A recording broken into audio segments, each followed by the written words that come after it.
Welcome to Reframing Me. I'm your host, Dr. Jennifer Brubaker. In this special 6-part series, Reframing the Conversation, we're exploring one of the most complex issues that families face today: communicating across political divides. In a world that's increasingly polarized, these divides can take a toll on our relationships. But with the right knowledge and strategies, we can reconnect. In this series, we'll explore the psychology of political polarization, we'll address how we have gotten to this point, and we'll find strategies for how we can have healthier conversations. Together, we'll reframe the way that we approach these challenging discussions and complicated relationships, focusing on empathy, active listening, and finding common ground. So get ready to shift your perspective and reframe the way that you handle family and political discourse.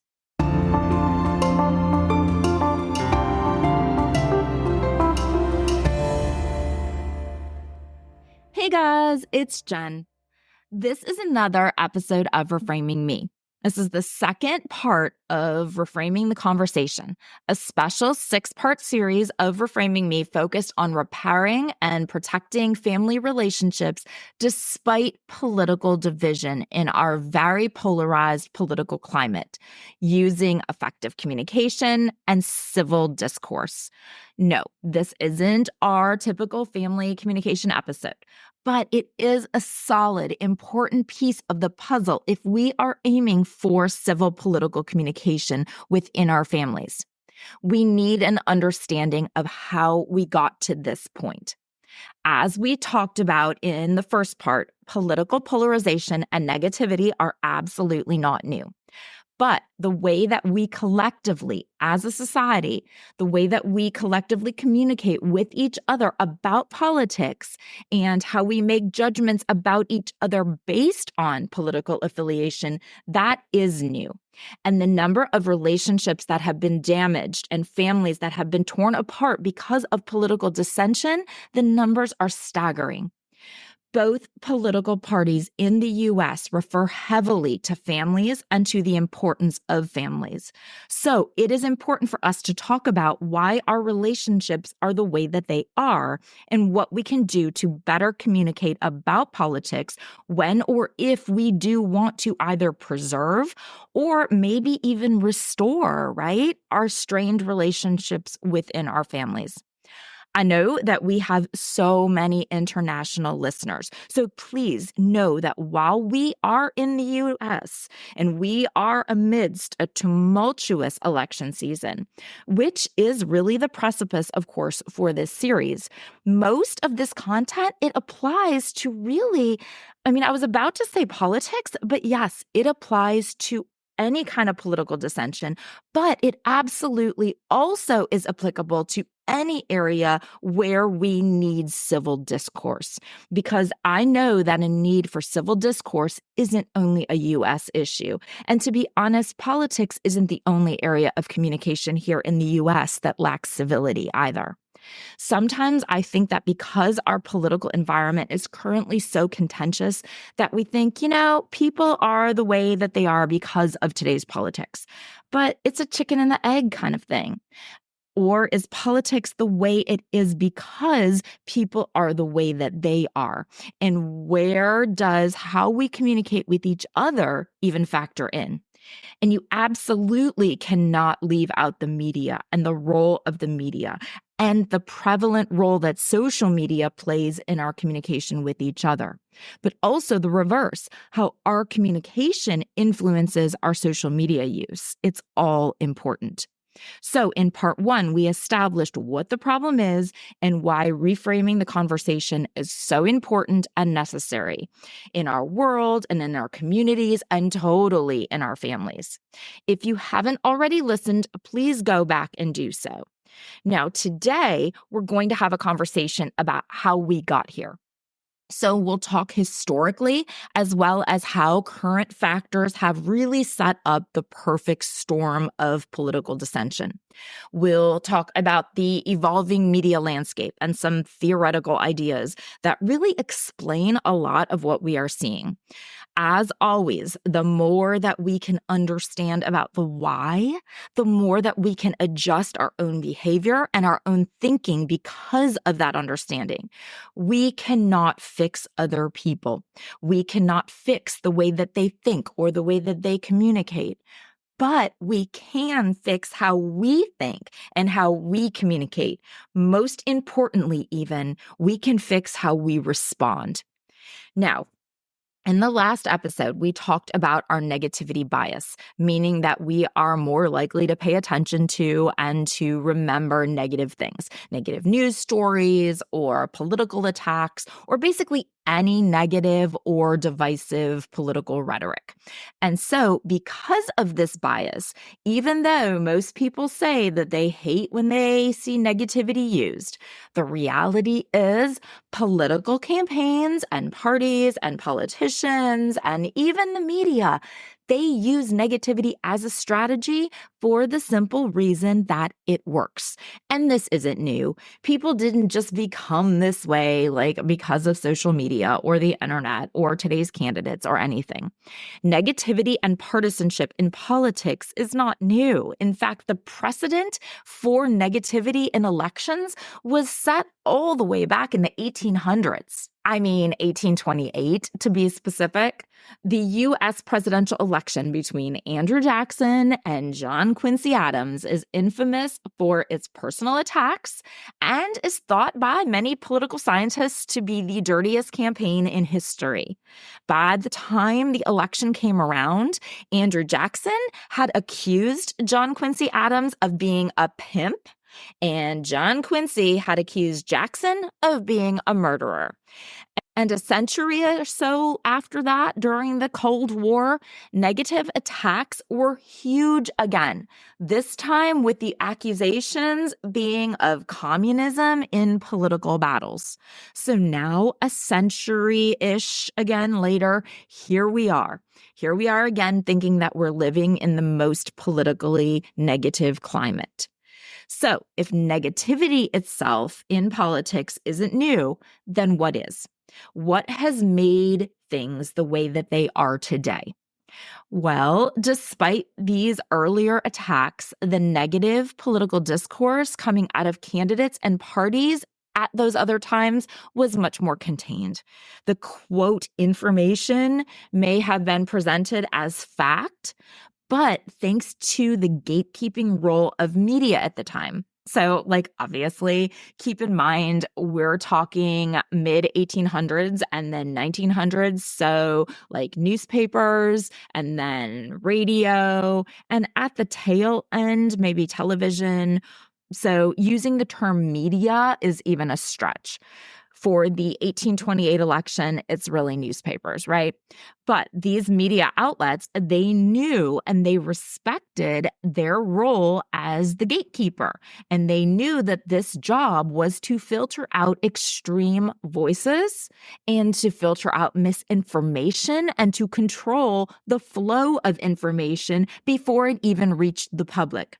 So this totally limited any reach of divisive content, no matter how severe it was. But that couldn't be farther from today, could it? Because we all remember the turn of the 21st century, good old Y2K.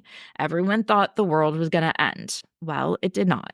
But coincidentally, it sure did change. We started to see the rise of the internet and the creation of social media. And wow, did that change literally everything.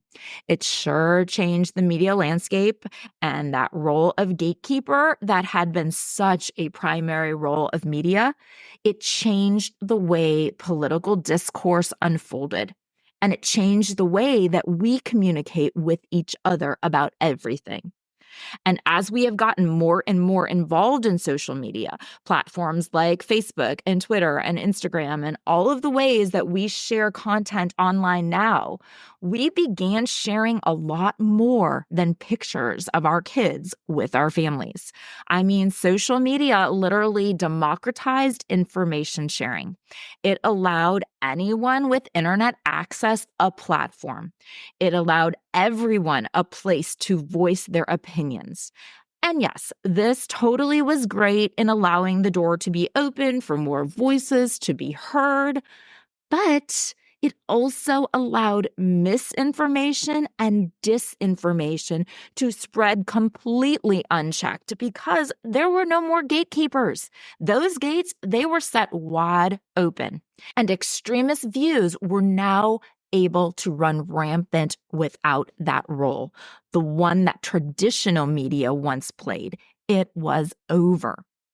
Okay, so let's talk about the primary differences in the media because that's kind of where it all starts. Primarily, we have three main differences.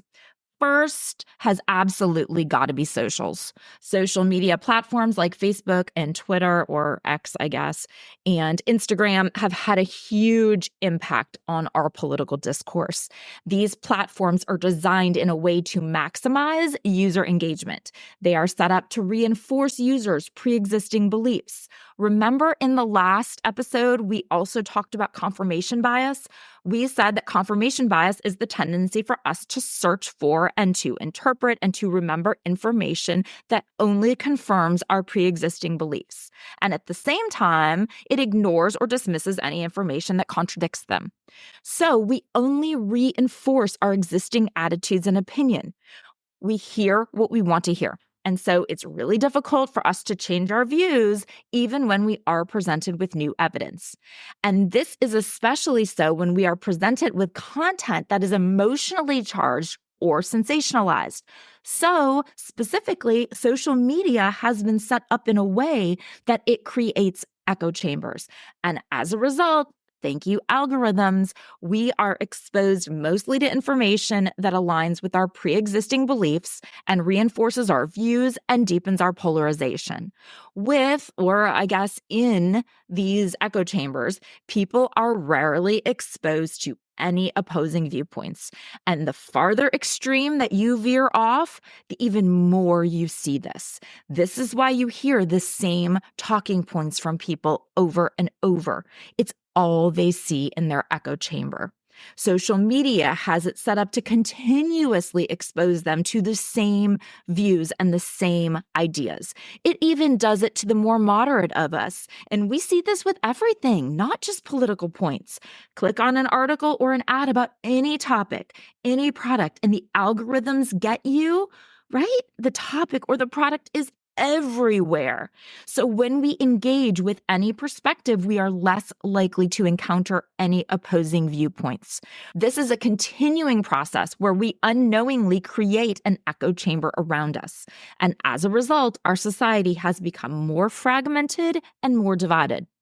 Specifically, we can explain this with selective exposure, selective perception, and selective retention.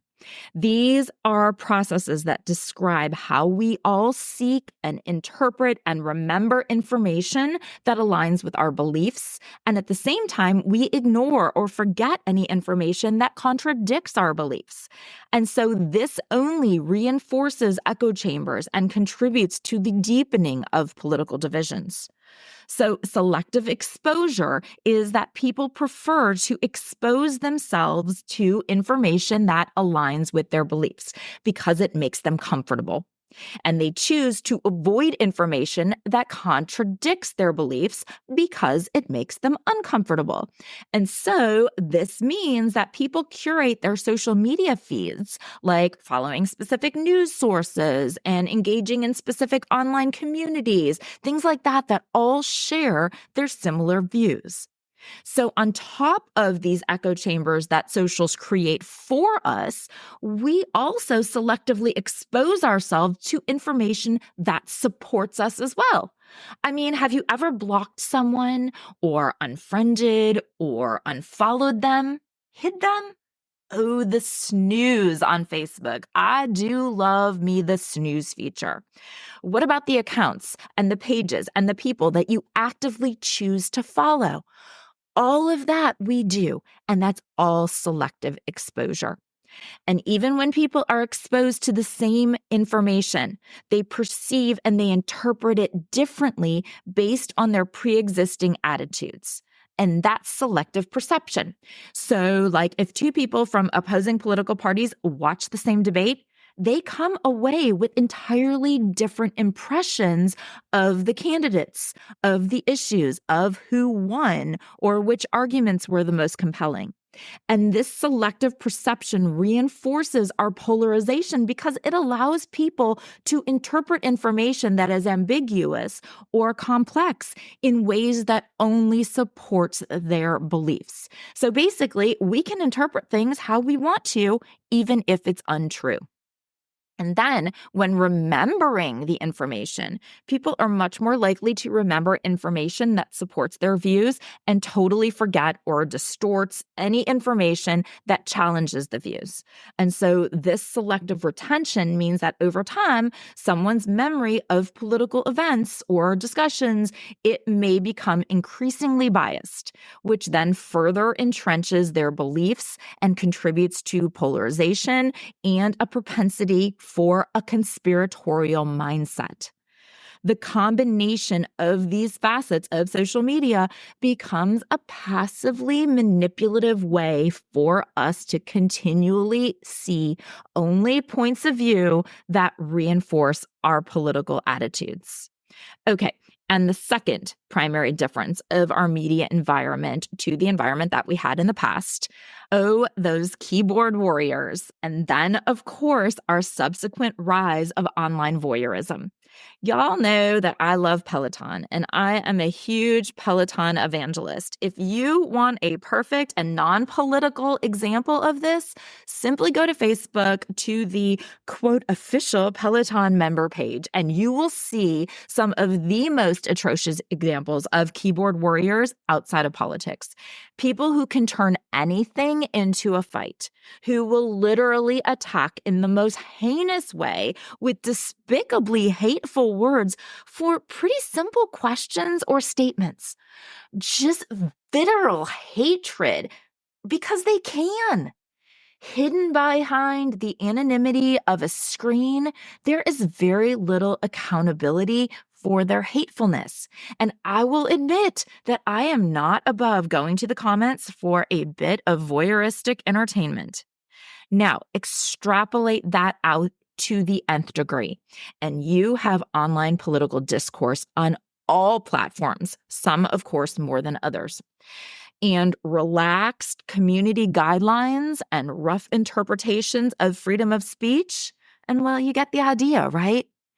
The anonymity of social media has led to this rise of what are called keyboard warriors, individuals who engage in hostile or aggressive behavior online without facing any type of real-world consequences. Freedom of speech is not a freedom from the consequences of that speech. But online, there's not that real world transfer of those consequences. Like hidden behind the safety of a screen, people are much, much more likely to say things that they would never say to someone face to face in real life. They are much more likely to share videos of other people saying things that they would not say to someone in real life. And then the rise of social media voyeurism has made people's political beliefs so very much more visible, which leads to an increased pressure for others to feel the need to respond to or to engage with those with conflicting viewpoints, and responding with those talking points that have been regurgitated from their echo chambers, which then leads to responses from others, again, regurgitating the messages that their echo chambers have ingrained in their heads, and so on. None of this is healthy or constructive political discourse, and much of it is hateful and destructive to our real-world relationships. And third, the third difference we are seeing from the past is media overexposure, misinformation, and disinformation. So, a quick clarification here. misinformation versus disinformation. We'll talk about it more with media literacy, so I don't want to steal my own thunder, but I do think it's an important clarification to make that they're not the same thing. So, misinformation is incorrect information and spreading that incorrect information without an intention to harm. So, basically, the information is just wrong. Disinformation is much more malicious. Disinformation is when the false or the incorrect information is being spread on purpose in order to hurt or to destroy someone or something else. Now, we'll totally talk about that more in the next episode, but I think it's important for you to realize that I don't just say them to make a point or to be redundant. They're literally very different things. You would think with how much information we have, we would be such an informed society, right? But the 24/7 news cycle combined with social media has led to information overload. People are bombarded with news and opinions, and they are seeing it without the ability to critically evaluate the sources or an understanding of what is even news versus what is someone's opinion. And now with AI, it's even more difficult to determine what is real.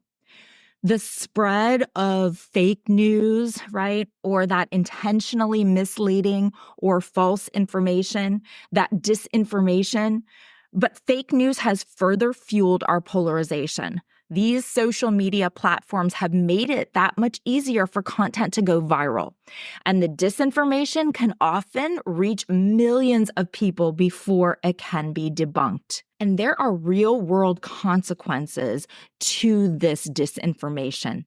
And so, yeah, we have access to information, but the fact that anyone can put anything out there and it can go viral before we can do anything about it, well, this has created an environment where people can easily find, quote, news that supports even the most fringe or conspiratorial beliefs. Add this to the echo chamber, and yeah, it sure deepens those divisions among us, and it makes it easier for misinformation to spread. And it's contributing to confusion and division and a mistrust of the media. And really, it's contributing to a shockingly uninformed society. But we'll talk more about media consumption and media literacy in the next episode. So let's look at specifically how this fits into the bigger picture of how we got here, because it's kind of the perfect storm of political dissension. That combination of four factors has essentially gotten us to that point. This crazy modern media landscape and the COVID pandemic and a polarized political environment and sprinkled with a heavy dose of civil unrest, right? So yes, the first factor, this media environment. But second, we can't neglect the backdrop this has all played out on, COVID. We have been living through a literal pandemic backdrop. It truly is amazing when you think about like even 2014 to 2019, 5 to 10 years ago, 5 to 10. Does the year 2014 not feel like we have about as much in common with 2014 as if it were like 30 years ago? The before times. I do believe that as we move out from 2020-ish, we don't necessarily realize how much that time period affected all of us, how much it changed us and changed the world. And that totally includes how the pandemic introduced highly divisive issues into our everyday thoughts and conversations and relationships. Issues that we had never even considered prior. We never talked about public health measures before. And then mask mandates and vaccines. And wow, did we learn how quickly misinformation could spread across social media and how severely that spread of misinformation and disinformation could lead to confusion and fear and heightened political tensions and the increased time that we all spent online. Because we couldn't leave our houses and our online contact was the only social contact that we could have. But how this increased and amplified exposure to politically charged content and how it collectively impacted us. the 2020 US presidential election and the COVID pandemic, it represents a culmination of the political polarization trends that had just been building over the previous 2 decades. The Great American Trauma is something that I have heard it called, and I think that that is such an accurate description to characterize the profound and lasting impact that the 2020 election, the insurrection, the pandemic, and the resulting social upheaval have had on the country. Families have been torn apart by disagreements over politics and public health, and relationships have been severely strained or severed as a result of this intense polarization. And third, of course, we cannot forget the civil unrest and the subsequent social media amplification of this unrest, right? Movements like Black Lives Matter further deepened what were already political divides. And while social media played a key role in organizing protests and in spreading messages, it also did what social media does and only amplified conflicts and misinformation and disinformation, which of course led to intense debates on issues of race and justice and inequality. And then the fourth factor and the precursor for this 2024 election and political world, the 2020 election, because the 2020 US presidential election occurred against this backdrop of a pandemic and of civil unrest. And it became one of the most contentious events in US history. Widespread accusations of voter fraud were fueled by misinformation on social media, and it undermined trust in the electoral process, and it polarized the electorate even more. And then the January 6th insurrection, which played out live in front of us amidst this heightened contention. It all led to political discussions within our families and within our communities, often turning into heated arguments and creating even deeper divisions among people. And so this is why any of this becomes a family communication topic or a family communication need, because of the impact on families and on communities, because the combination of social media and misinformation and the high stakes political environment has led to an increased political dissension. So it turns political disagreements that were once manageable into dissension that is now much more likely to result in lasting divisions. And people are finding it harder and harder to reconcile their differences in this era of intense polarization.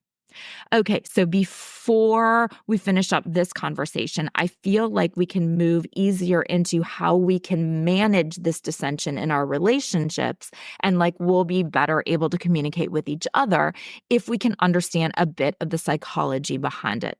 So let's briefly talk about a few of the theories that explain how we think about politics.